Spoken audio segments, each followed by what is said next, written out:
la mine în sufragerie, Alexandra. Au mai rămas câteva subiecte care urma să le discutăm. Aș vrea foarte mult, de data trecută a rămas să vorbim despre homeschooling.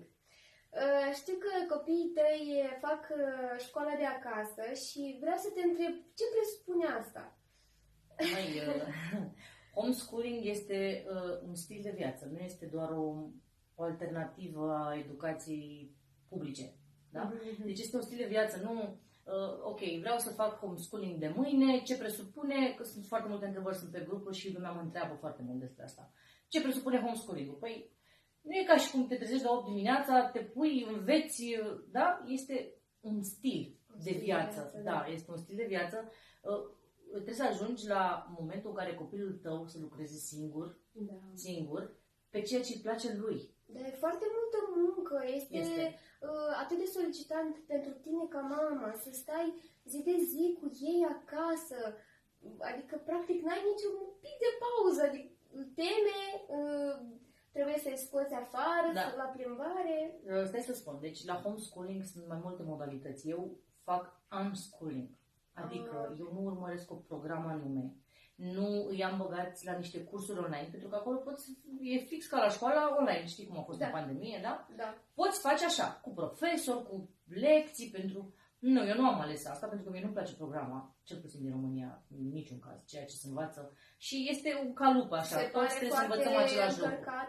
Programa? Pe lângă că este încărcată, este aceeași informație să ajungă la toți, o informație care nu trebuie contestată. Așa ni s-a dat, noi așa o înțelegem, nu în stânga, în dreapta, ți se dă un exercițiu la matematică, copilul tău poate îl rezolva altfel. De exemplu, am avut problema asta cu Toni când era la școală. El l-ar fi rezolvat altfel. Și nu era ok, pentru că pe viitor ți se cere să parcurgi anumiți pași. Adică nu se pune doar că e rezultatul același. Știi ce spun? Trebuie să treci prin anumite... Eu am ales unschooling, îl învăț baza, gen ce se învață în 1-4, să spunem, baza, tabla mulțirii, tabla împărțirii, părțile de vorbire, da, la limba și literatura română, face engleză singur pe tabletă, da, învață engleză, face fotbal, acum o să meargă și la not, adică au activități și în fiecare zi fac. Da.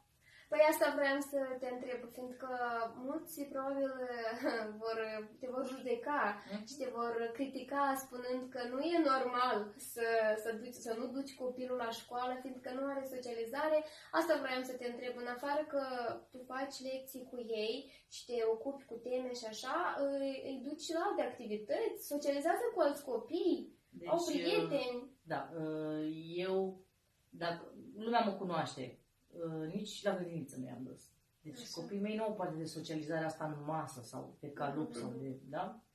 Obișnuința asta, cum toată lumea obișnuită la creșă, dacă e cazul, grădiniță, școală și un parcurs. Nu. Ei au stat acasă cu mine, adică nu au frecventat nicio formă de învățământ data de stat publică, dar au ieșit în parc minim 5 ore pe zi.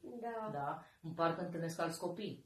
Mergem la muzeu, mergem la grădina zoologică, ieșim pur și simplu afară în fața blocului și, nu știu, numărăm frunze, adică ei socializează oricum, ai înțeles? Da. La școală? Ce-i socializare la școală? Păi cam... Când? În pauză, domnule, dacă îți dai să ieși din bancă, că în rest, da? Mai ales acum cu nebunia asta care a fost pandemia. Nu, iar la grădiniță, scuză-mă că spun, nu mi se pare o socializare, adică un copil la 3 ani nu are nevoie de socializare, are nevoie de mama lui. Așa este. Și vreau să știu ce te-a motivat, de fapt? Care a fost motivul ca să renunți la școala publică, privată și să, abordezi acest stil de viață de homeschooling? De unde a pornit totul? Păi, povestea e un pic în spate de la Toni. L-am dus la grădiniță, nu s-a acomodat în 6 luni de zile, la modul că nu s-a acomodat... Nu putea să comunice eficient, a participat la activități, dar avea nevoie de, nu știu, îmi simțea lipsa foarte mult. Și am simțit asta, am simțit o ruptură între mine și el. În modul în care, după ce l-am de la grădiniță, mergeam cu el în parc și nu se juca. Cu niciun copil, stătea supărat și l-am simțit. Da, dar toată lumea zicea, o să-i treacă, dar de ce să-i treacă? El suferă acum, ce să-i treacă? suferința, adică m-a lăsat acolo, știi? Da. Eu am fost oricum mai conectată cu copiii mei în general, știi? Nu judec alte mame, că toate mamele ce face sunt. o mamă Da. și deci nu rămâne decât să ne dați un like la ce am vorbit astăzi și să distribuiți Mulțumim că ne filmulețul urmăriți. nostru.